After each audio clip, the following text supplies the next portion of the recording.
ಓಂ ಶಾಂತಿ. ತಾರೀಕು 27/7/2024 ಪ್ರಾತಃ ಮುರುಳಿ. ಮಧುರ ಮಕ್ಕಳೇ, ತಂದೆಯ ಸಮಾನ ದಯಾ ಹೃದಯಿ ಹಾಗೂ ಕಲ್ಯಾಣಕಾರಿಗಳಾಗಿ. ಯಾರು ತಾವು ಪುರುಷಾರ್ಥ ಮಾಡಿ ಮತ್ತು ಅನ್ಯರಿಂದಲೂ ಮಾಡಿಸುತ್ತಾರೆ ಅವರೇ ಬುದ್ಧಿವಂತರಾಗಿದ್ದಾರೆ. ಪ್ರಶ್ನೆ: ನೀವು ಮಕ್ಕಳು ತಮ್ಮ ವಿದ್ಯೆಯಿಂದ ಯಾವ ಪರಿಶೀಲನೆ ಮಾಡಿಕೊಳ್ಳಬಹುದು? ನಿಮ್ಮ ಪುರುಷಾರ್ಥವೇನಾಗಿದೆ? ಉತ್ತರ: ವಿದ್ಯೆಯಿಂದ ನೀವು ಪರಿಶೀಲನೆ ಮಾಡಿಕೊಳ್ಳಬಹುದು. ನಾವು ಉತ್ತಮ ಪಾತ್ರವನ್ನು ಅಭಿನಯಿಸುತ್ತಿದ್ದೇವೆಯೇ, ಇಲ್ಲವೇ ಮಧ್ಯಮ ಅಥವಾ ಕನಿಷ್ಠವೇ? ಯಾರು ಅನ್ಯರನ್ನು ಉತ್ತಮರನ್ನಾಗಿ ಮಾಡುವರು, ಅಂದರೆ ಸೇವೆ ಮಾಡಿ ಬ್ರಾಹ್ಮಣರ ವೃದ್ಧಿ ಮಾಡುವರು, ಅವರದೇ ಎಲ್ಲರಿಗಿಂತ ಉತ್ತಮ ಪಾತ್ರವೆಂದು ಹೇಳಬಹುದು. ನಿಮ್ಮ ಪುರುಷಾರ್ಥವೇ ಆಗಿದೆ ಹಳೆಯ ಪಾದರಕ್ಷೆ ಶರೀರವನ್ನು ಕಳಚಿ ಹೊಸ ಪಾದರಕ್ಷೆಯನ್ನು ಪಡೆದುಕೊಳ್ಳುವುದು. ಯಾವಾಗ ಆತ್ಮವು ಪವಿತ್ರವಾಗುವುದೋ ಆಗ ಅದಕ್ಕೆ ಹೊಸ ಪವಿತ್ರವಾದ ಶರೀರವು ಸಿಗುತ್ತದೆ. ಓಂ ಶಾಂತಿ. ಮಕ್ಕಳು ಎರಡು ಕಡೆ ಸಂಪಾದನೆ ಮಾಡುತ್ತಿದ್ದೀರಿ. ಒಂದು ಕಡೆ ನೆನಪಿನ ಯಾತ್ರೆಯಿಂದ ಸಂಪಾದನೆಯಾಗುತ್ತದೆ ಮತ್ತು ಇನ್ನೊಂದು ಕಡೆ 84 ಜನ್ಮಗಳ ಚಕ್ರದ ಜ್ಞಾನದ ಸ್ಮರಣೆ ಮಾಡುವುದರಿಂದ ಸಂಪಾದನೆಯಾಗುತ್ತದೆ. ಇದಕ್ಕೆ ಡಬಲ್ ಲಾಭವೆಂದು ಹೇಳಲಾಗುತ್ತದೆ. ಮತ್ತು ಜ್ಞಾನವಿಲ್ಲದ ಸಮಯದಲ್ಲಿ ಅಲ್ಪಕಾಲದ ಕ್ಷಣಭಂಗುರದ ಒಂದು ಸಂಪಾದನೆಯಾಗುವುದು. ಈಗ ಈ ನಿಮ್ಮ ನೆನಪಿನ ಯಾತ್ರೆಯ ಸಂಪಾದನೆಯು ಬಹಳ ದೊಡ್ಡದಾಗಿದೆ.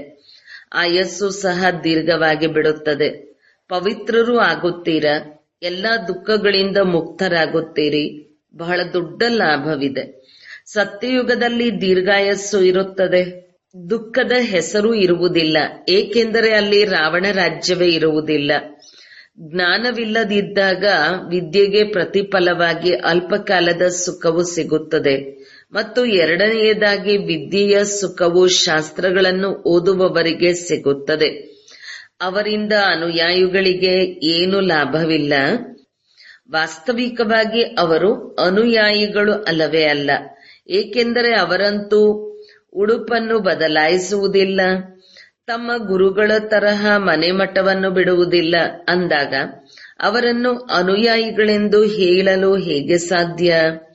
ಸತ್ಯಯುಗದಲ್ಲಂತೂ ಶಾಂತಿ, ಪವಿತ್ರತೆ ಎಲ್ಲವೂ ಇರುತ್ತದೆ. ಇಲ್ಲಿ ಅಪವಿತ್ರತೆ ಇರುವ ಕಾರಣ ಮನೆ ಮನೆಯಲ್ಲಿ ಎಷ್ಟೊಂದು ಅಶಾಂತಿ ಇದೆ. ನೀವು ಮಕ್ಕಳಿಗೆ ಈಶ್ವರನ ಮತವು ಸಿಗುತ್ತದೆ. ಈಗ ನೀವು ತಮ್ಮ ತಂದೆಯನ್ನು ನೆನಪು ಮಾಡಿ ತಮ್ಮನ್ನು ಈಶ್ವರೀಯ ಸರ್ಕಾರದವರೆಂದು ತಿಳಿಯಿರಿ. ಆದರೆ ನೀವು ಗುಪ್ತವಾಗಿದ್ದೀರಿ. ಮನಸ್ಸಿನಲ್ಲಿ ಬಹಳ ಖುಷಿ ಇರಬೇಕು, ಏಕೆಂದರೆ ನಾವೀಗ ತಂದೆಯ ಶ್ರೀಮತದಂತೆ ಇದ್ದೇವೆ. ಅವರ ಶಕ್ತಿಯಿಂದ ಸತೋಪ್ರಧಾನರಾಗುತ್ತಿದ್ದೇವೆ. ಇಲ್ಲಂತೂ ಯಾವುದೇ ರಾಜ್ಯಭಾಗ್ಯವನ್ನು ಪಡೆದುಕೊಳ್ಳಬೇಕಾಗಿಲ್ಲ.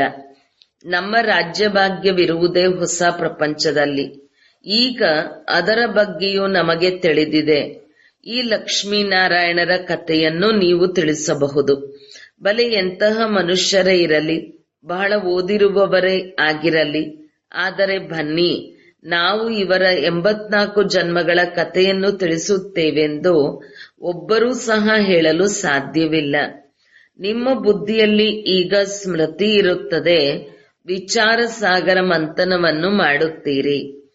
ಈಗ ನೀವು ಜ್ಞಾನ ಸೂರ್ಯ ವಂಶಿಯಾಗಿದ್ದೀರಿ ಮತ್ತು ಸತ್ಯಯುಗದಲ್ಲಿ ವಿಷ್ಣು ವಂಶೀಯರೆಂದು ಹೇಳಲಾಗುವುದು. ಜ್ಞಾನ ಸೂರ್ಯ ಪ್ರಕಟವಾದಾಗ ಈ ಸಮಯದಲ್ಲಿ ನಿಮಗೆ ಜ್ಞಾನವು ಸಿಗುತ್ತದೆ ಎಂದರೆ ಜ್ಞಾನದಿಂದಲೇ ಸದ್ಗತಿಯಾಗುತ್ತದೆ.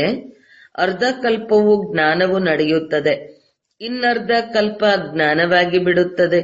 ಇದು ಸಹ ನಾಟಕದಲ್ಲಿ ನಿಗದಿಯಾಗಿದೆ. ನೀವೀಗ ಬುದ್ಧಿವಂತರಾಗಿದ್ದೀರಿ. ನೀವು ಎಷ್ಟೆಷ್ಟು ಬುದ್ಧಿವಂತರಾಗುತ್ತೀರಿ ಅಷ್ಟು ಅನ್ಯರನ್ನು ಸಮಾನರನ್ನಾಗಿ ಮಾಡಿಕೊಳ್ಳುವ ಪುರುಷಾರ್ಥ ಮಾಡುತ್ತೀರಿ. ನಿಮ್ಮ ತಂದೆ ದಯಾಹೃದಯಿ ಕಲ್ಯಾಣಕಾರಿಯಾಗಿದ್ದಾರೆ ಅಂದ ಮೇಲೆ ಮಕ್ಕಳು ಆಗಬೇಕಲ್ಲವೇ? ಮಕ್ಕಳು ಕಲ್ಯಾಣಕಾರಿಗಳಾಗದಿದ್ದರೆ ಅಂತವರಿಗೆ ಏನು ಹೇಳುವುದು? ಗಾಯನವೂ ಇದೆಯಲ್ಲವೇ? ಸಾಹಸ ಮಕ್ಕಳದು, ಸಹಯೋಗ ತಂದೆಯದು. ಸಾಹಸವು ಅವಶ್ಯಕವಾಗಿ ಬೇಕು. ಇಲ್ಲದಿದ್ದರೆ ಆಸ್ತಿಯನ್ನು ಹೇಗೆ ಪಡೆಯುತ್ತೀರಿ? ಸರ್ವೀಸಿನ ಅನುಸಾರವೇ ಆಸ್ತಿಯನ್ನು ಪಡೆಯುತ್ತೀರಿ. ಈಶ್ವರೀಯ ಮಿಷನ್ ಆಗಿದ್ದೀರಲ್ಲವೇ? ಹೇಗೆ ಕ್ರಿಶ್ಚಿಯನ್ ಮಿಷನ್, ಇಸ್ಲಾಮಿ ಮಿಷನ್ ಇರುವವರು ತಮ್ಮ ಧರ್ಮವನ್ನು ವೃದ್ಧಿಪಡಿಸುತ್ತಾರೆ, ನೀವು ತಮ್ಮ ಬ್ರಾಹ್ಮಣ ಧರ್ಮವನ್ನು, ದೈವಿ ಧರ್ಮವನ್ನು ವೃದ್ಧಿ ಮಾಡುತ್ತೀರಿ. ಡ್ರಾಮಾನುಸಾರ ನೀವು ಮಕ್ಕಳು ಅವಶ್ಯಕವಾಗಿ ಸಹಯೋಗಿಗಳಾಗುತ್ತೀರಿ. ಕಲ್ಪದ ಹಿಂದೆ ಯಾವ ಪಾತ್ರವನ್ನು ಅಭಿನಯಿಸಿದ್ದೀರೋ ಅವಶ್ಯಕವಾಗಿ ಈಗಲೂ ಅದನ್ನೇ ಅಭಿನಯಿಸುತ್ತಿದ್ದಾರೆ.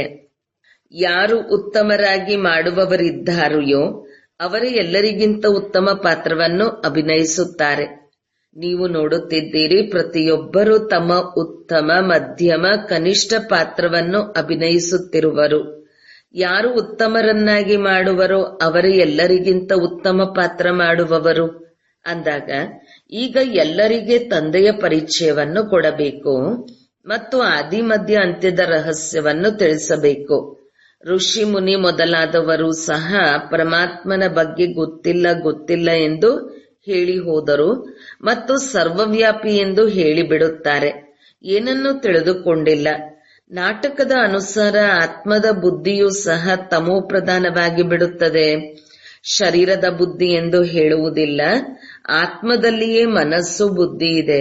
ಇದನ್ನು ಬಹಳ ಚೆನ್ನಾಗಿ ತಿಳಿದುಕೊಂಡು ಮತ್ತೆ ಚಿಂತನೆ ಮಾಡಬೇಕು, ನಂತರ ತಿಳಿಸಬೇಕು. ಆ ಮನುಷ್ಯರು ಶಾಸ್ತ್ರಗಳನ್ನು ತಿಳಿಸಲು ಎಷ್ಟೊಂದು ಅಂಗಡಿಗಳನ್ನು ತೆರೆದುಕೊಳ್ಳುತ್ತಿದ್ದಾರೆ. ನಿಮ್ಮದು ಸಹ ಇದು ಜ್ಞಾನದ ಅಂಗಡಿಯಾಗಿದೆ.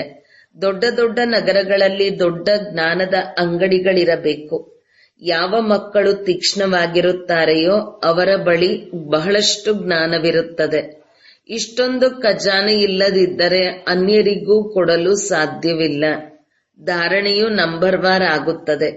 ಮಕ್ಕಳು ಬಹಳ ಚೆನ್ನಾಗಿ ಧಾರಣೆ ಮಾಡಬೇಕು, ನಂತರ ಅದನ್ನು ಅನ್ಯರಿಗೆ ತಿಳಿಸುವಂತಿರಬೇಕು. ಇದೇನು ದೊಡ್ಡ ಮಾತಲ್ಲ. ತಂದೆಯಿಂದ ಆಸ್ತಿಯನ್ನು ಪಡೆದುಕೊಳ್ಳುವುದು ಸೆಕೆಂಡಿನ ಮಾತಾಗಿದೆ. ನೀವಾತ್ಮರು ತಂದೆಯನ್ನು ತಿಳಿದುಕೊಂಡಿದ್ದೀರೆಂದರೆ ಬೇಹೊದ್ದಿನ ಮಾಲೀಕರಾಗಿ ಬಿಟ್ಟಿರಿ. ಆದರೆ ಪದವಿಗಳಲ್ಲಿ ಅಂತರವಾಗುವುದು. ಮಾಲೀಕರಲ್ಲಿಯೂ ನಂಬರ್ ವಾರ್ ಇರುತ್ತಾರೆ. ರಾಜರು, ಮಾಲೀಕರು, ಪ್ರಜೆಗಳೂ ಸಹ ನಾವು ಮಾಲೀಕರೆಂದು ಹೇಳುತ್ತಾರೆ. ಇಲ್ಲಿಯೂ ಸಹ ನಮ್ಮ ಭಾರತವೆಂದು ಎಲ್ಲರೂ ಹೇಳುತ್ತಾರೆ. ನೀವು ಸಹ ಹೇಳುತ್ತೀರಿ. ಶ್ರೀಮತದ ಅನುಸಾರ ನಾವು ನಮ್ಮ ಸ್ವರ್ಗ ಸ್ಥಾಪನೆ ಮಾಡುತ್ತೇವೆ. ಮತ್ತೆ ಸ್ವರ್ಗದಲ್ಲಿಯೂ ರಾಜಧಾನಿ ಇರುವುದು, ಅನೇಕ ಪ್ರಕಾರದ ದರ್ಜೆಗಳು ಇರುವುದು. ಅಂದ ಮೇಲೆ ಶ್ರೇಷ್ಠ ಪದವಿಯನ್ನು ಪಡೆಯುವ ಪುರುಷಾರ್ಥವನ್ನೇ ಮಾಡಬೇಕು. ತಂದೆಯು ತಿಳಿಸುತ್ತಾರೆ, ಈಗ ನೀವು ಎಷ್ಟು ಪುರುಷಾರ್ಥ ಮಾಡಿ ಪದವಿಯನ್ನು ಪಡೆಯುವರೋ ಅದೇ ಕಲ್ಪ ಕಲ್ಪಾಂತರಕ್ಕೆ ನಿಗದಿಯಾಗುವುದು. ಪರೀಕ್ಷೆಯಲ್ಲಿ ಯಾರಾದರೂ ಕಡಿಮೆ ಅಂಕಗಳನ್ನು ಪಡೆಯುತ್ತಾರೆಂದರೆ ಅವರಿಗೆ ಹೃದಯಘಾತವಾಗಿ ಬಿಡುವುದು. ಆದರೆ ಇದು ಬೇಹದ್ದಿನ ಮಾತಾಗಿದೆ. ಅಂದ ಮೇಲೆ ಸಂಪೂರ್ಣ ಪುರುಷಾರ್ಥ ಮಾಡದಿದ್ದರೆ ಮತ್ತೆ ಉದಾಸರಾಗುತ್ತಾರೆ. ಶಿಕ್ಷೆಗಳನ್ನು ಅನುಭವಿಸಬೇಕಾಗುತ್ತದೆ. ಆ ಸಮಯದಲ್ಲಿ ಏನೂ ಮಾಡಲು ತಾನೇ ಸಾಧ್ಯ? ಏನೂ ಮಾಡಲಾಗುವುದಿಲ್ಲ. ಆತ್ಮವೇನು ಮಾಡುತ್ತದೆ? ಅವರಂತೂ ಜೀವಘಾತ ಮಾಡಿಕೊಳ್ಳುತ್ತಾರೆ, ಆದರೆ ನೀರಿನಲ್ಲಿ ಬಿದ್ದು ಸಾಯುತ್ತಾರೆ. ಇದರಲ್ಲಿ ಘಾತ ಅಥವಾ ಹತ್ಯೆಯ ಮಾತೇನೂ ಇಲ್ಲ, ಏಕೆಂದರೆ ಆತ್ಮದ ಹತ್ಯೆಯೂ ಆಗುವುದಿಲ್ಲ. ಅದಂತೂ ಅವಿನಾಶಿಯಾಗಿದೆ. ಆದರೆ ಶರೀರದ ಹತ್ಯೆಯಾಗುತ್ತದೆ. ಯಾವುದರಿಂದ ನೀವು ಪಾತ್ರವನ್ನು ಅಭಿನಯಿಸುತ್ತೀರಿ? ಈಗ ನೀವು ಈ ಹಳೆಯ ಪಾದರಕ್ಷೆ ಅಥವಾ ಶರೀರವನ್ನು ಕಳಚಿ ಹೊಸ ದೈವಿ ಶರೀರವನ್ನು ಪಡೆಯುವ ಪುರುಷಾರ್ಥ ಮಾಡುತ್ತೀರಿ. ಇದನ್ನು ಯಾರು ಹೇಳುತ್ತಾರೆ? ಆತ್ಮ. ಹೇಗೆ ನಮಗೆ ವಸ್ತ್ರಗಳನ್ನು ಕೊಡಿ ಎಂದು ಮಕ್ಕಳು ಕೇಳುತ್ತಾರಲ್ಲವೇ? ನಾವಾತ್ಮಗಳಿಗೂ ಹೊಸ ವಸ್ತ್ರಗಳು ಬೇಕು. ತಂದೆಯು ತಿಳಿಸುತ್ತಾರೆ, ನೀವಾತ್ಮಗಳು ಹೊಸದಾದರೆ ಶರೀರವೂ ಸಹ ಹೊಸದೇ ಬೇಕು. ಆಗಲೇ ಅದಕ್ಕೆ ಶೋಭೆ. ಆತ್ಮವು ಪವಿತ್ರವಾಗುವುದರಿಂದ ಪಂಚತತ್ವಗಳು ಹೊಸದಾಗಿ ಬಿಡುತ್ತದೆ. ಪಂಚತತ್ವಗಳಿಂದಲೇ ಶರೀರವು ರಚನೆಯಾಗುತ್ತದೆ. ಯಾವಾಗ ಆತ್ಮವು ಸತೋಪ್ರಧಾನವಾಗುತ್ತದೆ ಆಗ ಶರೀರವೂ ಸಹ ಸತೋಪ್ರಧಾನವಾದದ್ದೇ ಸಿಗುತ್ತದೆ. ಆತ್ಮವು ತಮೋ ಪ್ರಧಾನವಾದಾಗ ಶರೀರವು ತಮೋ ಪ್ರಧಾನ. ಈಗ ಇಡೀ ಪ್ರಪಂಚದ ಗೊಂಬೆಗಳು ತಮೋ ಪ್ರಧಾನವಾಗಿವೆ. ದಿನ ಪ್ರತಿದಿನ ಪ್ರಪಂಚವು ಹಳೆಯದಾಗುತ್ತಾ ಹೋಗುತ್ತದೆ, ಇಳಿಯುತ್ತಾ ಹೋಗುತ್ತದೆ. ಪ್ರತಿಯೊಂದು ವಸ್ತುವು ಹೊಸದರಿಂದ ಹಳೆಯದಾಗುತ್ತದೆ, ಹಳೆಯದಾದ ನಂತರ ವಿನಾಶ ಹೊಂದುತ್ತದೆ. ಇದಂತೂ ಇಡೀ ಸೃಷ್ಟಿಯ ಪ್ರಶ್ನೆಯಾಗಿದೆ. ಹೊಸ ಪ್ರಪಂಚಕ್ಕೆ ಸತ್ಯಯುಗವೆಂದು, ಹಳೆಯದಕ್ಕೆ ಕಲಿಯುಗವೆಂದು ಹೇಳಲಾಗುತ್ತದೆ. ಉಳಿದಂತೆ ಈ ಸಂಗಮ ಯುಗದ ಬಗ್ಗೆ ಯಾರಿಗೂ ತಿಳಿದಿಲ್ಲ.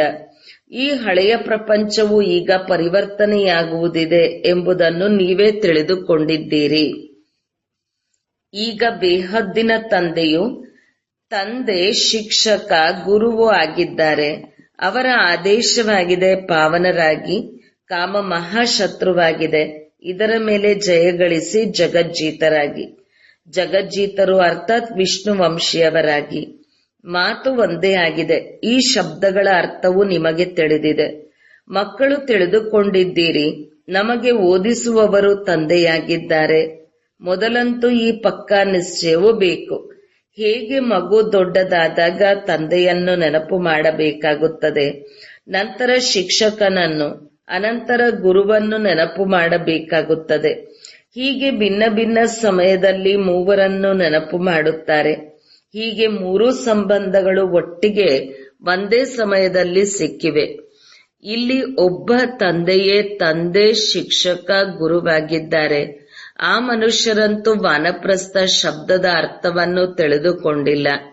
ವಾನಪ್ರಸ್ಥದಲ್ಲಿ ಹೋಗಬೇಕಾಗಿದ್ದರಿಂದ ಗುರುಗಳನ್ನು ಮಾಡಿಕೊಳ್ಳಬೇಕೆಂದು ತಿಳಿಯುತ್ತಾರೆ.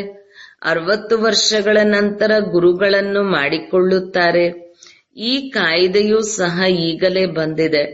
ತಂದೆಯು ತಿಳಿಸುತ್ತಾರೆ, ಇವರ ಬಹಳ ಜನ್ಮಗಳ ಅಂತಿಮದಲ್ಲಿ ವಾನಪ್ರಸ್ಥ ಸ್ಥಿತಿಯಲ್ಲಿ ನಾನು ಬ್ರಹ್ಮರವರ ಸದ್ಗುರುವಾಗಿದ್ದೇನೆ. ಈ ಬ್ರಹ್ಮರವರು ಹೇಳುತ್ತಾರೆ, ನಿರ್ವಾಣಧಾಮಕ್ಕೆ ಹೋಗುವ ಸಮಯದಲ್ಲಿ, ಅಂದರೆ 60 ವರ್ಷಗಳ ನಂತರ ಸದ್ಗುರುವನ್ನು ಮಾಡಿಕೊಂಡಿದ್ದೇನೆ. ತಂದೆಯು ಎಲ್ಲರನ್ನೂ ನಿರ್ವಾಣಧಾಮದಲ್ಲಿ ಕರೆದುಕೊಂಡು ಹೋಗುವುದಕ್ಕಾಗಿಯೇ ಬರುತ್ತಾರೆ. ಮುಕ್ತಿಧಾಮಕ್ಕೆ ಹೋಗಿ ನಂತರ ಪಾತ್ರವನ್ನು ಅಭಿನಯಿಸಲು ಬರಬೇಕು. ಅನೇಕರದು ವಾನಪ್ರಸ್ಥ ಸ್ಥಿತಿಯಾಗುತ್ತದೆ. ನಂತರ ಗುರುಗಳನ್ನು ಮಾಡಿಕೊಳ್ಳುತ್ತಾರೆ. ಇತ್ತೀಚೆಗಂತೂ ಚಿಕ್ಕ ಮಗುವಿಗೂ ಸಹ ಗುರುಗಳನ್ನು ಮಾಡಿಸಿ ಬಿಡುತ್ತಾರೆ, ಅರ್ಥಾತ್ ದೀಕ್ಷೆ ಕೊಡಿಸುತ್ತಾರೆ. ಇದರಿಂದ ಗುರುಗಳಿಗೆ ದಕ್ಷಿಣೆ ಸಿಗುತ್ತದೆ. ಕ್ರಿಶ್ಚಿಯನ್ನರು ಕ್ರಿಶ್ಚಿಯನೈಸ್ ಮಾಡಿಸಲು ಹೋಗಿ ಅವರ ಮಡಿಲಿಗೆ ಕೊಡುತ್ತಾರೆ, ಆದರೆ ಅವರೇನು ನಿರ್ವಾಣಧಾಮದಲ್ಲಿ ಹೋಗುವುದಿಲ್ಲ. ಇದೆಲ್ಲ ರಹಸ್ಯವನ್ನು ತಂದೆಯೇ ತಿಳಿಸಿಕೊಡುತ್ತಾರೆ. ಈಶ್ವರನ ಅಂತ್ಯವನ್ನು ಈಶ್ವರನೇ ತಿಳಿಸುತ್ತಾರೆ.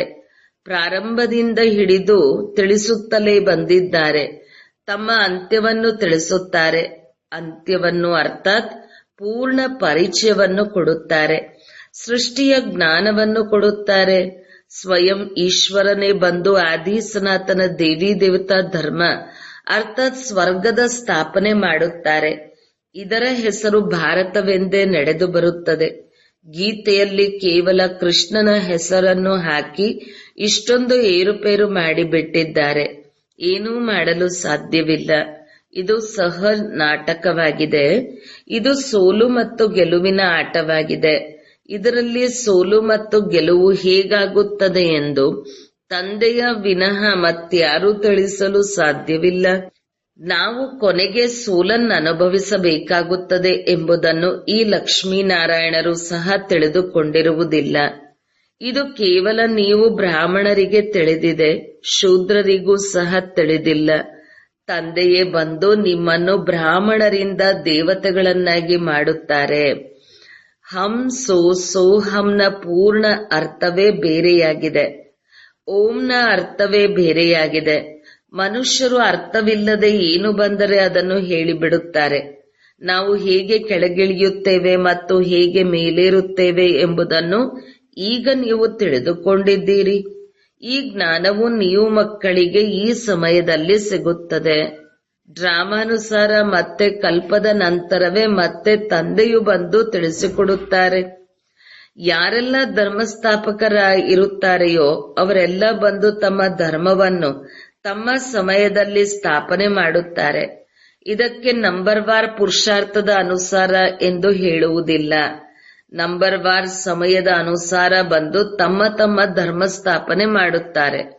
ನಾನು ಹೇಗೆ ಬ್ರಾಹ್ಮಣ ನಂತರ ಸೂರ್ಯವಂಶಿ ಚಂದ್ರವಂಶಿ ರಾಜಧಾನಿಯನ್ನು ಸ್ಥಾಪನೆ ಮಾಡುತ್ತೇನೆಂದು ಒಬ್ಬ ತಂದೆಯೇ ತಿಳಿಸುತ್ತಾರೆ. ಈಗ ನೀವು ಜ್ಞಾನ ಸೂರ್ಯವಂಶಿಯಾಗಿದ್ದೀರಿ, ಮತ್ತೆ ನೀವೇ ವಿಷ್ಣುವಂಶಿಯಾಗುತ್ತೀರಿ.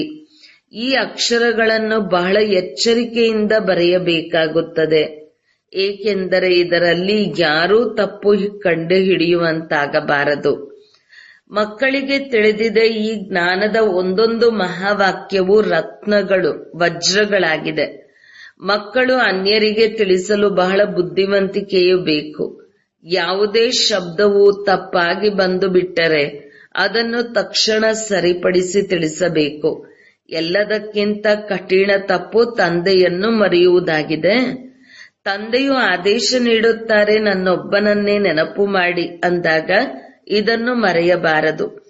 ನೀವು ನನ್ನ ಬಹಳ ಹಳೆಯ ಪ್ರಿಯತಮೆಯರಾಗಿದ್ದೀರಿ. ನೀವೆಲ್ಲ ಪ್ರಿಯತಮೆಯರಿಗೆ ನಾನೊಬ್ಬನೇ ಪ್ರಿಯತಮನಾಗಿದ್ದೇನೆ. ಅವರಂತೂ ಬಹಳ ಇನ್ನೊಬ್ಬರ ಮುಖವನ್ನು ನೋಡಿಕೊಳ್ಳಲು ಪ್ರಿಯತಮೆಯರಾಗುತ್ತಾರೆ. ಇಲ್ಲಂತೂ ಒಬ್ಬರೇ ಪ್ರಿಯತಮನಾಗಿದ್ದಾರೆ. ಅವರೊಬ್ಬರು ಎಷ್ಟು ಪ್ರಿಯತಮನನ್ನು ನೆನಪು ಮಾಡುತ್ತಾರೆ. ಅನೇಕರು ಒಬ್ಬರನ್ನು ನೆನಪು ಮಾಡುವುದು ಸಹಜವಾಗುತ್ತದೆ. ಆದರೆ ಒಬ್ಬರು ಅನೇಕರನ್ನು ಹೇಗೆ ನೆನಪು ಮಾಡುವುದು? ಬಾಬಾ, ನಾವು ತಮ್ಮನ್ನು ನೆನಪು ಮಾಡುತ್ತೇವೆ, ತಾವು ನಮ್ಮನ್ನು ನೆನಪು ಮಾಡುತ್ತೀರಾ ಎಂದು ಕೆಲವರು ಪ್ರಶ್ನೆ ಮಾಡುತ್ತಾರೆ. ಅರೆ, ಪತೀತರಿಂದ ಪಾವನರಾಗಲು ನೆನಪು ಮಾಡಬೇಕಾಗಿರುವುದು ನೀವು. ನಾನು ನಿಮ್ಮನ್ನು ನೆನಪು ಮಾಡಲು ನಾನೇನು ಪತಿತನಾಗಿದ್ದೇನೆಯೇ? ನೆನಪು ಮಾಡುವುದು ನಿಮ್ಮ ಕರ್ತವ್ಯವಾಗಿದೆ, ಏಕೆಂದರೆ ಪಾವನರಾಗಬೇಕಾಗಿದೆ. ಯಾರೆಷ್ಟು ನೆನಪು ಮಾಡುತ್ತಾರೆ, ಚೆನ್ನಾಗಿ ಸರ್ವಿಸ್ ಮಾಡುವರು, ಅವರಿಗೆ ಧಾರಣೆಯಾಗುತ್ತದೆ. ನೆನಪಿನ ಯಾತ್ರೆಯು ಬಹಳ ಪರಿಶ್ರಮವಾಗಿದೆ. ಇದರಲ್ಲಿಯೇ ಯುದ್ಧವೂ ನಡೆಯುತ್ತದೆ. ಬಾಕಿ 84ರ ಚಕ್ರವನ್ನು ನೀವು ಮರೆತು ಹೋಗುತ್ತೀರೆಂದಲ್ಲ. ಈ ಕಿವಿಗಳು ಚಿನ್ನದ ಪಾತ್ರೆಯಂತಾಗಬೇಕು. ನೀವು ಎಷ್ಟು ನೆನಪು ಮಾಡುವಿರೋ ಅಷ್ಟು ಚೆನ್ನಾಗಿ ಧಾರಣೆಯಾಗುವುದು. ಇದರಲ್ಲಿ ಶಕ್ತಿ ಇರುವುದು. ಆದ್ದರಿಂದ ತಂದೆಯು ತಿಳಿಸುತ್ತಾರೆ, ಜ್ಞಾನದ ಕತ್ತಿಯಲ್ಲಿ ನೆನಪಿನ ಹರಿತವಿರಬೇಕು. ಜ್ಞಾನದಿಂದ ಸಂಪಾದನೆಯಾಗುತ್ತದೆ. ನೆನಪಿನಿಂದ ಸರ್ವ ಶಕ್ತಿಗಳು ನಂಬರ್ವಾರ್ ಸಿಗುತ್ತದೆ. ಆಯುಧಗಳಲ್ಲಿಯೂ ನಂಬರ್ವಾರ್ ಹರಿತವಿರುವುದರಲ್ಲಿ ವ್ಯತ್ಯಾಸವಾಗುತ್ತದೆ. ಅದಂತೂ ಸ್ಥೂಲವಾಯಿತು. ಮೂಲ ಮಾತು ಒಂದಂತೂ ತಂದೆಯು ತಿಳಿಸುತ್ತಾರೆ, ತಂದೆಯನ್ನು ನೆನಪು ಮಾಡಿ. ಪ್ರಪಂಚದ ವಿನಾಶಕ್ಕಾಗಿ ಇದೊಂದು ಅಣುಬಾಂಬ್ ಸಾಕಾಗುತ್ತದೆ, ಇನ್ನೇನು ಬೇಕಾಗಿಲ್ಲ. ವಿನಾಶ ಮಾಡುವುದರಲ್ಲಿ ಸೇನೆಯಾಗಲಿ ಸೇನಾಪತಿಯಾಗಲಿ ಬೇಕಾಗಿಲ್ಲ. ಇಂದಿನ ದಿನಗಳಲ್ಲಿ ಇಂತಹ ಶಸ್ತ್ರಗಳನ್ನು ಕಂಡುಹಿಡಿದಿದ್ದಾರೆ. ಕುಳಿತಿದ್ದಂತೆಯೇ ಬಾಂಬುಗಳನ್ನು ಎಸೆಯುತ್ತಾರೆ. ಇಲ್ಲಿ ಕುಳಿತಿದ್ದಂತೆಯೇ ರಾಜ್ಯವನ್ನು ಪಡೆಯುತ್ತೀರಿ. ಅವರು ಅಲ್ಲಿ ಕುಳಿತಿದ್ದಂತೆಯೇ ಎಲ್ಲವನ್ನು ವಿನಾಶ ಮಾಡುತ್ತಾರೆ. ನಿಮ್ಮದು ಜ್ಞಾನ ಮತ್ತು ಯೋಗವಾಗಿದೆ. ಅವರ ಮೃತ್ಯುವಿನ ಸಾಮಾನುಗಳಿಗೆ ಸರಿಸಮವಾಗಿ ಬಿಡುತ್ತದೆ. ಇದು ಸಹ ಆಟವಾಗಿದೆ. ಎಲ್ಲರೂ ಪಾತ್ರಧಾರಿಗಳಲ್ಲವೇ? ಭಕ್ತಿ ಮಾರ್ಗವು ಮುಕ್ತಾಯವಾಯಿತು. ತಂದೆಯೇ ಬಂದು ತಮ್ಮ ಮತ್ತು ರಚನೆಯ ಆದಿಮಧ್ಯಾಂತ್ಯದ ಪರಿಚಯವನ್ನು ಕೊಡುತ್ತಾರೆ. ಈಗ ತಂದೆಯು ತಿಳಿಸುತ್ತಾರೆ, ಭಕ್ತಿ ಮಾರ್ಗದ ಮಾತುಗಳನ್ನು ಈಗ ಕೇಳಬೇಡಿ. ಆದ್ದರಿಂದ hear no evil, see no evil ಇದರ ಚಿತ್ರವನ್ನು ಮಾಡಿದ್ದಾರೆ. ಮೊದಲು ಕೋತಿಗಳ ಚಿತ್ರಗಳನ್ನು ಮಾಡುತ್ತಿದ್ದರು, ಈಗ ಮನುಷ್ಯರ ಚಿತ್ರವನ್ನು ಮಾಡುತ್ತಿದ್ದಾರೆ. ಏಕೆಂದರೆ ಮುಖ ಮನುಷ್ಯನದು, ಆದರೆ ಬುದ್ಧಿ ಮಾತ್ರ ಮಂಗನ ಸಮಾನವಾಗಿದೆ. ಆದ್ದರಿಂದ ಹೋಲಿಕೆ ಮಾಡುತ್ತಾರೆ. ಈಗ ನೀವು ಯಾರ ಸೈನ್ಯದವರಾಗಿದ್ದೀರಿ? ಶಿವ ತಂದೆಯ ಸೈನ್ಯ. ತಂದೆಯು ನಿಮ್ಮನ್ನು ಮಂಗನಿಂದ ಮಂದಿರಕ್ಕೆ ಯೋಗ್ಯರನ್ನಾಗಿ ಮಾಡುತ್ತಿದ್ದಾರೆ. ಎಲ್ಲಿಯ ಮಾತನ್ನು ಎಲ್ಲಿ ತೆಗೆದುಕೊಂಡು ಹೋಗಿದ್ದಾರೆ? ಕೋತಿಗಳು ಎಲ್ಲಿಯಾದರೂ ಸೇತುವೆ ಕಟ್ಟಲು ಸಾಧ್ಯವೇ? ಇದೆಲ್ಲವೂ ದಂತಕಥೆಗಳಾಗಿವೆ. ನೀವು ಶಾಸ್ತ್ರಗಳನ್ನು ಒಪ್ಪುತ್ತೀರಾ ಎಂದು ಯಾರಾದರೂ ಪ್ರಶ್ನೆ ಮಾಡಿದರೆ ತಿಳಿಸಿ. ಶಾಸ್ತ್ರಗಳನ್ನು ಒಪ್ಪದಿರುವವರು ಯಾರಿರುತ್ತಾರೆ? ನಾವೇ ಎಲ್ಲರಿಗಿಂತ ಹೆಚ್ಚಿನದಾಗಿ ಒಪ್ಪುತ್ತೇವೆ. ನಾವು ಓದುವಷ್ಟು ನೀವು ಸಹ ಓದುವುದಿಲ್ಲ, ಅರ್ಧಕಲ್ಪ ಓದುತ್ತೇವೆ. ಸ್ವರ್ಗದಲ್ಲಿ ಶಾಸ್ತ್ರ ಮತ್ತು ಭಕ್ತಿಯ ಯಾವುದೇ ವಸ್ತುಗಳು ಇರುವುದಿಲ್ಲ. ತಂದೆಯು ಎಷ್ಟು ಸಹಜವಾಗಿ ತಿಳಿಸುತ್ತಾರೆ. ಆದರೂ ಸಹ ಮಕ್ಕಳು ತಮ್ಮ ಸಮಾನರನ್ನಾಗಿ ಮಾಡಿಕೊಳ್ಳುವ ಸೇವೆ ಮಾಡುವುದಿಲ್ಲ. ಮಕ್ಕಳು ಮೊದಲಾದವರ ಬಂಧನದ ಕಾರಣ ಎಲ್ಲಿಗೂ ಹೋಗಲು ಆಗುವುದಿಲ್ಲ. ಇದನ್ನು ನಾಟಕವೆಂದು ಹೇಳಬೇಕು. ತಂದೆಯು ತಿಳಿಸುತ್ತಾರೆ, 1 ವಾರ 15 ದಿನಗಳ ಕೋರ್ಸ್ ತೆಗೆದುಕೊಂಡು ಮತ್ತೆ ಅನ್ಯರನ್ನು ತಮ್ಮ ಸಮಾನರನ್ನಾಗಿ ಮಾಡಿಕೊಳ್ಳುವುದರಲ್ಲಿ ತೊಡಗಿಬಿಡಬೇಕು. ದೊಡ್ಡ ದೊಡ್ಡ ನಗರಗಳು, ರಾಜಧಾನಿಯಲ್ಲಿ ಮುತ್ತಿಗೆ ಹಾಕಬೇಕು. ಆಗ ತಂದೆಯ ಸಂದೇಶದ ಸದ್ದು ಕೇಳಿ ಬರುವುದು. ಹಿರಿಯ ವ್ಯಕ್ತಿಗಳಲ್ಲದೆ ಬೇರೆಯವರ ಶಬ್ದ ಅಷ್ಟಾಗಿ ಹರಡುವುದಿಲ್ಲ. ಆದ್ದರಿಂದ ಬಹಳ ಜೋರಾಗಿ ಮುತ್ತಿಗೆ ಹಾಕಿ, ಆಗ ಅನೇಕರು ಬರುತ್ತಾರೆ. ತಂದೆಯ ಸಲಹೆಯಂತೂ ಸಿಗುತ್ತದೆಯಲ್ಲವೇ? ಒಳ್ಳೆಯದು. ಮಧುರಾತಿ ಮಧುರ ಅಗಲಿ ಮರಳಿ ಸಿಕ್ಕಿರುವಂತಹ ಮಕ್ಕಳ ಪ್ರತಿ ಮಾತಪಿತಾ ಬಾಪ್ ದಾದರವರ ನೆನಪು, ಪ್ರೀತಿ ಹಾಗೂ ಸುಪ್ರಭಾತ. ಆತ್ಮೀಯ ಮಕ್ಕಳಿಗೆ ಆತ್ಮೀಯ ತಂದೆಯ ನಮಸ್ತೆ. ಧಾರಣೆಗಾಗಿ ಮುಖ್ಯ ಸಾರ. 1. ಜ್ಞಾನ ಮತ್ತು ಯೋಗದಿಂದ ತಮ್ಮ ಬುದ್ಧಿಯನ್ನು ರಿಫೈನ್ ಮಾಡಿಕೊಳ್ಳಬೇಕು. ತಂದೆಯನ್ನು ಮರೆಯುವ ತಪ್ಪನ್ನು ಎಂದೂ ಮಾಡಬಾರದು.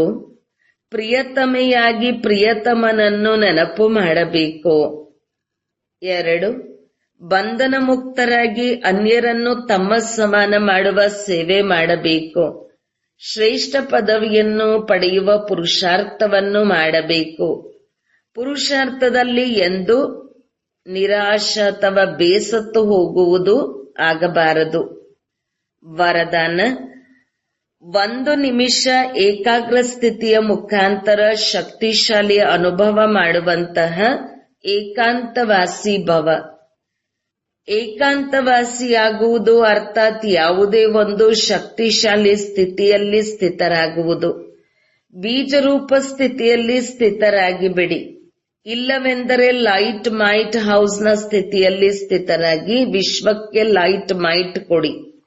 ಇಲ್ಲ ಫರಿಷ್ಠಾನದ ಸ್ಥಿತಿಯ ಮೂಲಕ ಅನ್ಯರಿಗೆ ಅವ್ಯಕ್ತ ಸ್ಥಿತಿಯ ಅನುಭವ ಮಾಡಿಸಿ. ಒಂದು ವೇಳೆ 1 ಸೆಕೆಂಡ್ ಅಥವಾ 1 ಮಿನಿಟ್ಗಾದರೂ ಏಕಾಗ್ರ ಸ್ಥಿತಿಯಲ್ಲಿ ಸ್ಥಿತರಾದಾಗ ಸ್ವಯಂಗೆ ಹಾಗೂ ಅನ್ಯ ಆತ್ಮಗಳಿಗೆ ಬಹಳ ಲಾಭವನ್ನು ಕೊಡಬಹುದು. ಕೇವಲ ಇದರ ಅಭ್ಯಾಸ ಬೇಕು. ಸ್ಲೋಗನ್: ಯಾರ ಪ್ರತಿ ಸಂಕಲ್ಪ, ಪ್ರತಿ ಮಾತಿನಲ್ಲಿ ಪವಿತ್ರತೆಯ ವೈಬ್ರೇಷನ್ಸ್ ಸಮಾವೇಶವಾಗಿದೆ ಅವರೇ ಬ್ರಾಹ್ಮಣರು. ಓಂ ಶಾಂತಿ.